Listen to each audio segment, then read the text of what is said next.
everybody, my name's Jordan, and so far this year I've taken what I think is by far one of my favorite portraits, and somebody wrote in to say they really loved the photo and they wanted to find out what post-production I did on the photo, and one of their comments was also that they really liked the depth of field that the image has.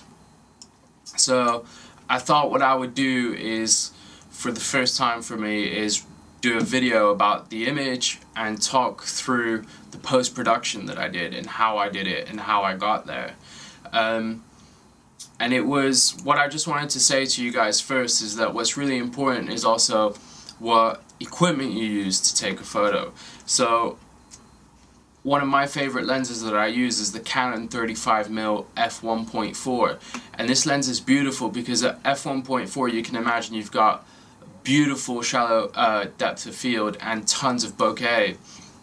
And usually what I do is I tend to shoot at f2, and f2 means that you still get tons of that depth of field, but your image is still really sharp across the board. So you can see here with this photo that it is still really sharp pretty much everywhere that you go, and then as soon as you go and look at the background, you can just see there's tons of bokeh, it's really blurry, it's creamy, it's smooth, and it looks great. So I think the most important thing is that if you want to get images like this, you do need to have the right equipment, but then you also need to understand what you're doing in post-production. And the post-production was really quick for this image because I took the photo and I had my laptop with me in my bag, and I knew I really wanted to show her the photo. So what I did is I loaded it up quickly on my laptop in Lightroom, and I edited it in about 2 minutes and then gave it to her. So I really think that it's a good way of editing photos, and hopefully it can help you with your images. So let's just look at the original first of all to start out with. This is the original, and you can see it's quite underexposed. I tend to prefer underexposing my images so that I know I've got tons of detail rather than blowing the highlights out. So the first thing that I usually do is, as you can see, there's a bit of vibrance already added and a bit of clarity. I tend to go about 15, 12, and then on the saturation I usually add about 5. Also in my detail tab, I usually put about 25 on the noise reduction, and the default sharpening I think is 25 or 20, and I always bring it up to 70. I do that with almost every single image that I take with the Mark II. Then the next thing for me is I really want to save the highlights in this image, so I bring the highlight tab straight down, and all the shadows are kind of too dark at the moment. So then what I'll do is I'll punch the shadows, and already you can see you restore a lot of the balance here in the image, the exposure balance.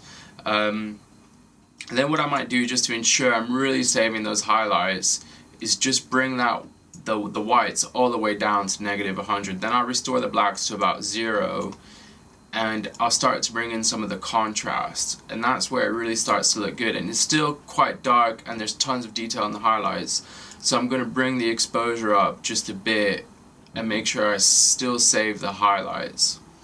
So that's good. I'm really happy with that here. It doesn't feel like any of the highlights are clipped, and I'm actually going to bring in a bit more contrast, and I'm going to bring up the blacks a tiny bit so that they don't clip. So that's it really. That's basically all the photo editing that I did. Then there's only one additional thing that I did, which was I got a brush and I picked the clarity brush and I put the clarity to 50, and then I brought the highlights down again just to ensure I'm really saving those highlights. And you can see I've already made the selection there, and I'm just going to delete it.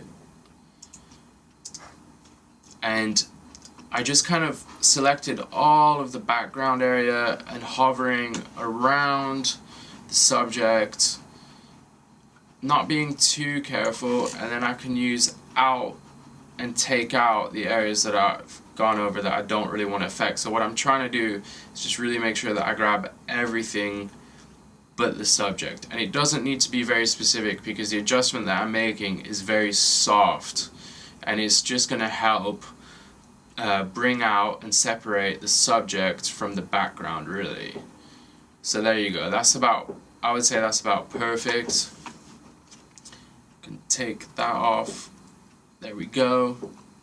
So I just brought the highlights down to negative and then clarity up to 50. And let me toggle that for you, and you can see the difference here. So that just really helps punch the image quite a bit, and it also just means the subject is separated from the background.